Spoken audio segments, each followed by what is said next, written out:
Yuan Zi asked what might be considered to bring shame on one. "Pay," said the master. "Pay ever looking to that, whether the country be well or badly governed." Footnote 1. A former disciple, now in office, see Book 6.3. When imperiousness, boastfulness, resentments, and covetousness cease to prevail among the people, may it be considered that mutual goodwill has been effected? To this question the master replied, "A hard thing overcome, it may be considered. But as to the mutual goodwill I cannot tell. Learned officials," said he, "who hanker after a home life, are not worthy of being esteemed as such." Again, in a country under good government, speak boldly, act boldly. When the land is ill-governed, though you act boldly, let your words be moderate. Again, men of virtue will needs be men of words, that is, will speak out, but men of words are not necessarily men of virtue. They who care for their fellow-men will needs be bold, but the bold may not necessarily be such as care for their fellow-men. Non Kunquo, who was consulting Confucius, observed respecting Ai, the skillful archer, and Engo, who could propel a boat on dry land, that neither of them died a natural death. While Unc, who with their own hands had labored at husbandry, came to wield imperial sway. The master gave him no reply, but when the speaker had gone out he exclaimed, "A superior man, that. A man who values virtue, that." Footnote 1. Both belonged to the ancient legendary period. Footnote 2. On Yu, see Book 8.1. On Z, see Shiking, Book 3.2.1 for a full account. Footnote 3. From modesty, it is thought, because the allusion to Yu and C was taken to referring to Confucius himself, and the allusion to those who died violent deaths as referring to the men in power above him. "There have been noble-minded men," said he, "who yet were wanting in philanthropy. But never has there been a small-minded man who had philanthropy in him." He asked, "Can anyone refuse to toil for those he loves? Can anyone refuse to exhort? Who is true-hearted?" Speaking of the preparation of government notifications in his day, he said, Pai would draw up a rough sketch of what was to be said. The Shishu then looked it carefully through and put it into proper shape.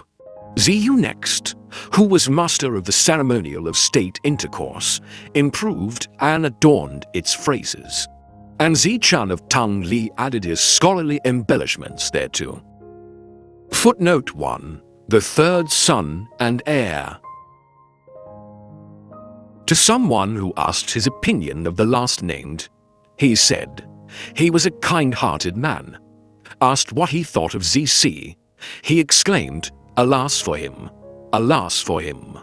Asked again about Quanjung, his answer was, as to him, he once seized the town of Pin with its 300 families from the chief of the Pit clan, who, afterwards reduced to living upon coarse rice, with all his teeth gone, never uttered a word of complaint. Footnote 1. Prime Minister of the State of Qing. It is said that Confucius wept on hearing of his death. See more about his opinion of him, Book 5.15. Footnote 2. Prime Minister of the State of Su, a double-minded man. He had used his influence against Confucius. Footnote 3. See on Book 3.22. His prince had allowed him to take the town as a reward for his services, and as a punishment to the other officer. Confucius sees more to commend in the sufferer. "It is no light thing," said he, "to endure poverty uncomplainingly, and a difficult thing to bear wealth without becoming arrogant." Respecting Kongcho, he said that, while he was fitted for something better than the post of chief officer in the Shou or Wei families, he was not competent to act as minister in small states like those of Tong or Si. Footnote 1. Chief of the Ming clan, a person for whom Confucius had a great regard. But he would not let that regard prevent him from his estimating his abilities fairly. The Shou and Wei families, and one other, shared between them the government of the state of Jin, so the work was slight. Ziyu asked how he would describe a perfect man. He replied, "Let a man have the sagacity of Sang Wuzhong, the freedom from covetousness of Kongcho, the boldness of Shuang of Pin, and the attainments in polite arts of Yenyu, and gift him further with the graces taught by the books of rites and music. Then he may be considered a perfect man. But," said he, "what need of such in these days?" The man that may be regarded as perfect now is the one who, seeing some advantage to himself, is mindful of righteousness, who, seeing danger, risks his life, and who, if bound by some covenant of long standing, never forgets its conditions as life goes on. Footnote 1. An officer of Lu, not long dead, who had acquired the reputation of a sage. Footnote 2. The person named in full in last paragraph. Footnote 3. An official who seems to have been an intrepid tiger hunter. Footnote 4. A disciple.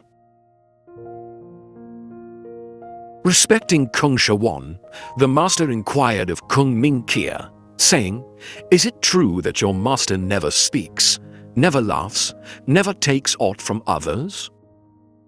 "Those who told you that of him," said he, "have gone too far. My master speaks when there is occasion to do so, and men are not surfeited with his speaking.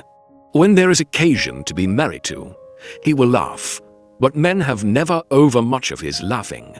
And whenever it is just and right to take things from others, he will take them, but never so as to allow men to think him burdensome. Is that the case with him?" said the master. "Can it be so?" Footnote 1. A great statesman in Wei. Footnote 2. A man of Wei is all the commentaries say of him. Respecting Sang Wuzhong, the master said, when he sought from Lu the appointment of a successor to him, and for this object held on to his possession of the fortified city of Feng, if you say, he was not then using constraint towards his prince, I must refuse to believe it. Duke Wan of Jin he characterized as artful, but not upright, and Duke Wan of Tsi as upright, but not artful. Footnote 1.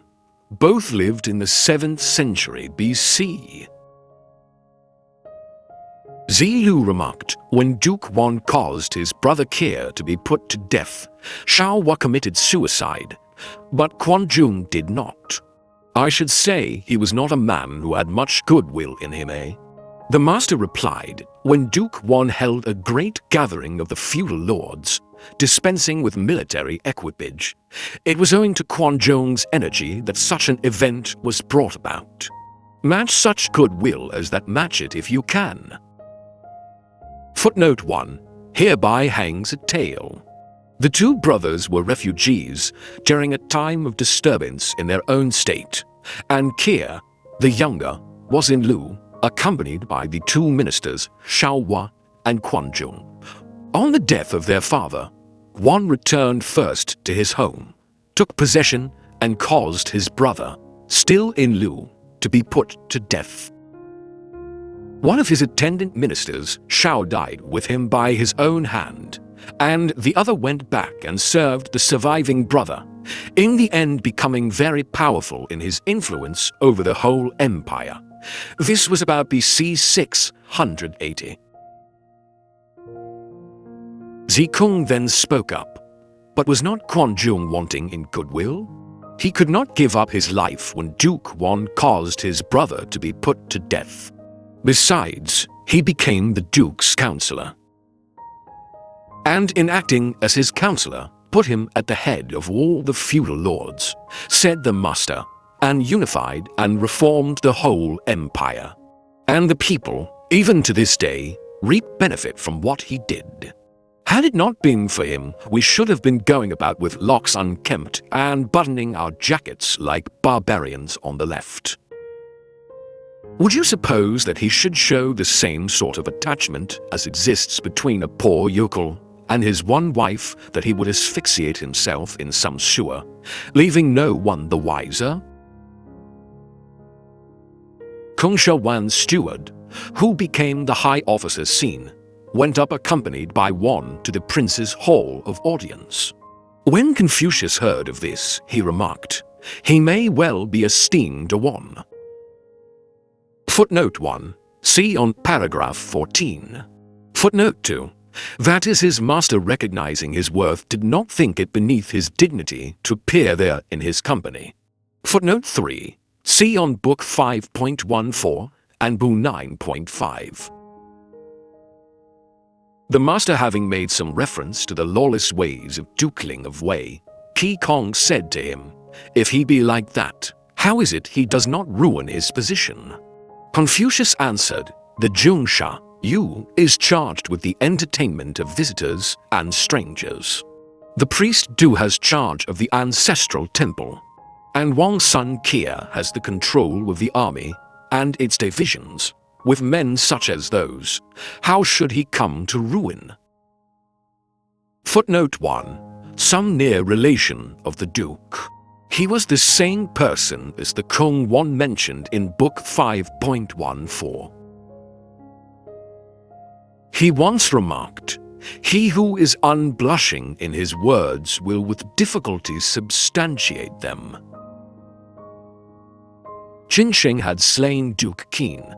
Hearing of this, Confucius, after performing his ablutions, went to court and announced the news to Duke Gai, saying, "Qin Hang has slain his prince. May I request that you proceed against him? Inform the chiefs of the three families," said the Duke. Soliloquizing upon this, Confucius said, "Since he uses me to back his ministers, I did not dare not to announce the matter to him. And now, he says, inform the three chiefs." He went to the three chiefs and informed them, but nothing could be done. Whereupon again he said, "Since he uses me to back his ministers, I did not dare not to announce the matter." Footnote 1. Prince of the State of Z. Footnote 2. Another name for Qinsheng. He was one of the Duke Qin's own officers. Footnote 3. Confucius had now retired from office, and this incident occurred only 2 years before his death. Zilu was questioning him as to how he should serve his prince. "Deceive him not, but reprove him," he answered. Footnote 1. This evidently refers to some fatal measure devised by the prince, which Zilu doubted whether he should openly combat or secretly defeat. The minds of superior men, he observed, trend upwards, those of inferior men trend downwards. Again, students of old fixed their eyes upon themselves. Now they learn with their eyes upon others. Coupion dispatched a man with a message to Confucius. Confucius gave him a seat, and among other inquiries he asked, "How is your master managing?" "My master," he replied, "has a great wish to be seldom at fault, and as yet he cannot manage it." "What a messenger!" exclaimed he, admiringly, when the man went out. "What a messenger!" Footnote 1. A former disciple, now an officer in Wei.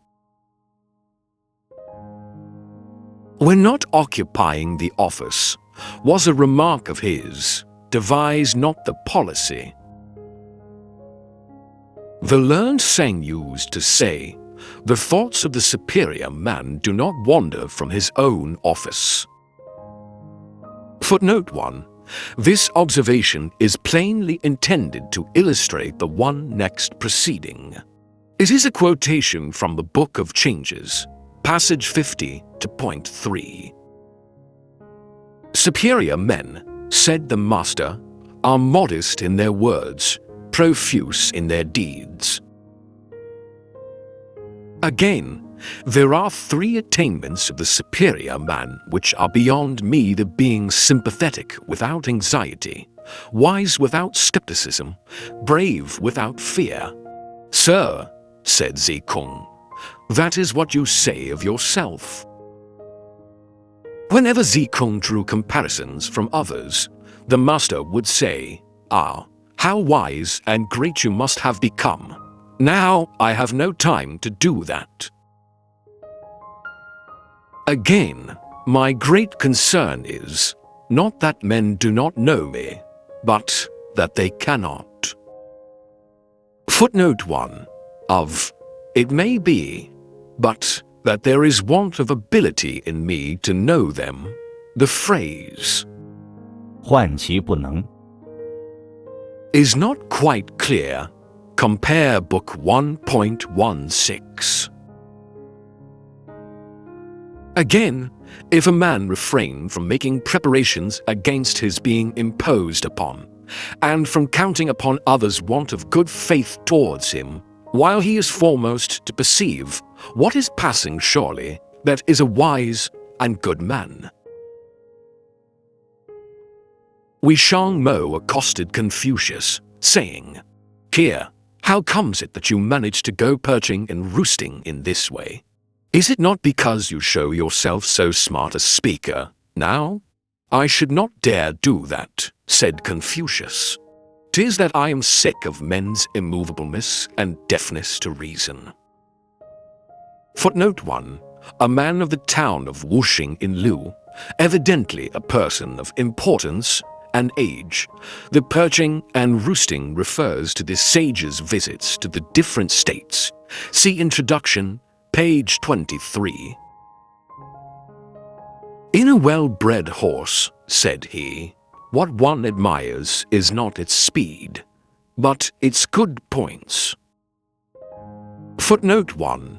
An illustration of what is most admirable in the superior man. Someone asked, "What say you of the remark, 'Requite enmity with kindness'? How then," he answered, "would you requite kindness? Requite enmity with straightforwardness, and kindness with kindness." Footnote 1. Lao Tzu, the great philosopher and founder of a school of thought, contemporary with Confucius, had made this famous remark.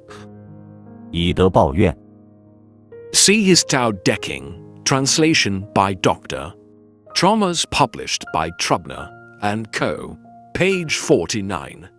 I translated 怨 by enmity, because that word and resentment and murmuring are the common meanings of the term throughout the book. Note that the same word occurs, translated murmur, in the very next paragraph. 德 De, the ordinary term for virtue, means any moral excellence or goodness, and here the Chinese commentators themselves explain it by benignity or kindness. Footnote 2. The word here is 直 equals what is correct, straight, upright. "Ah, no one knows me," he once exclaimed. "Sir," said Zikung, "how comes it to pass that no one knows you?" "While I murmur not against heaven," continued the master, "nor cavil at men.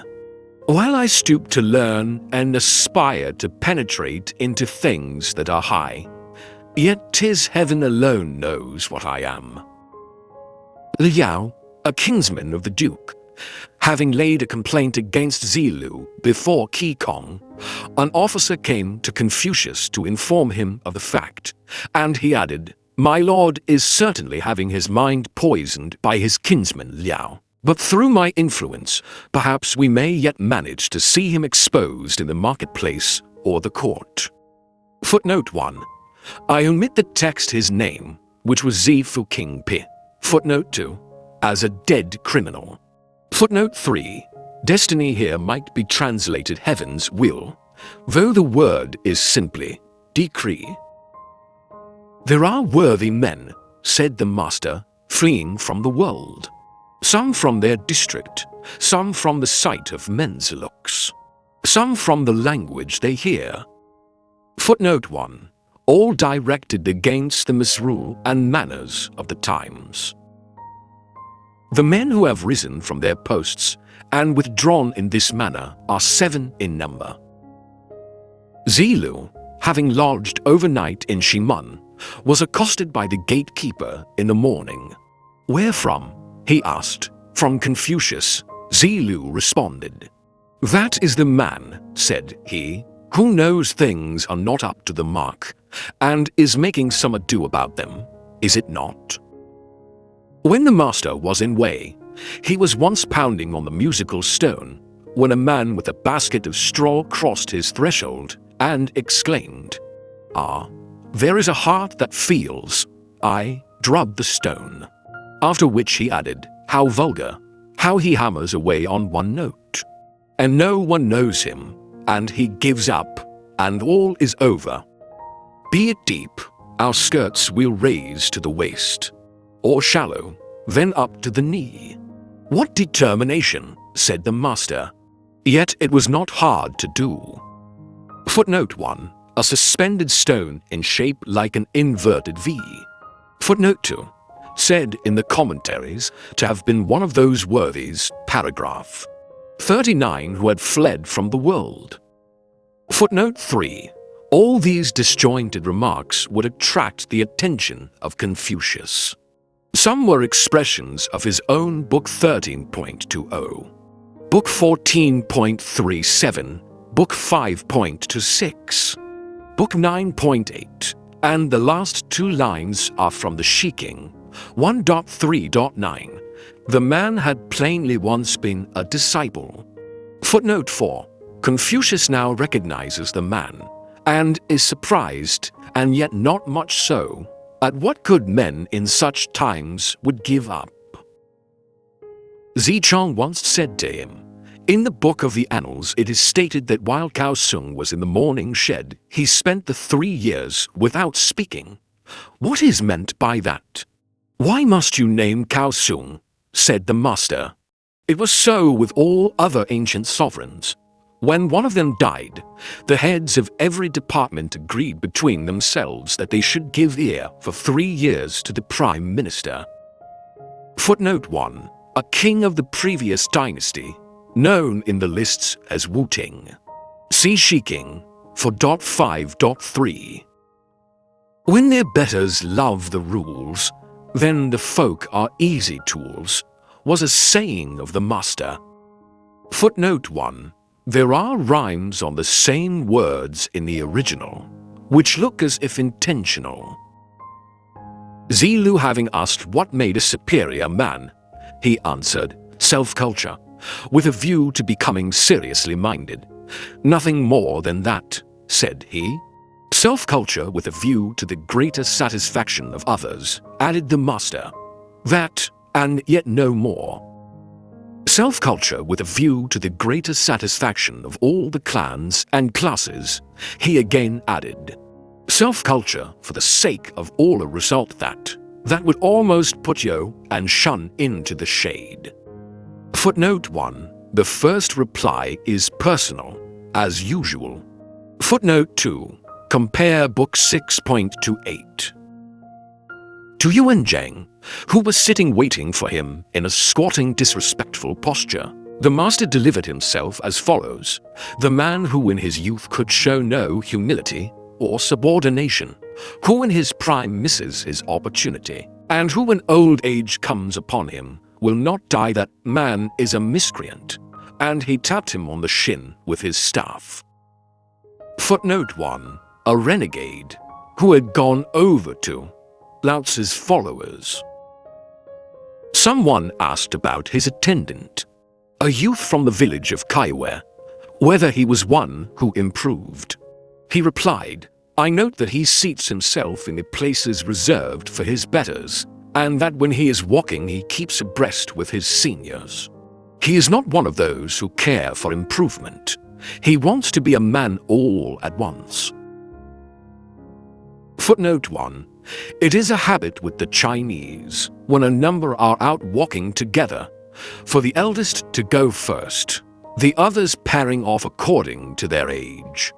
Many times I have seen this and wondered at it, and at the awkwardness in their conversation, till I knew the reason. It is a custom much older than the time of Confucius. Thanks for watching. Please like the video and subscribe to the channel for more excellent content.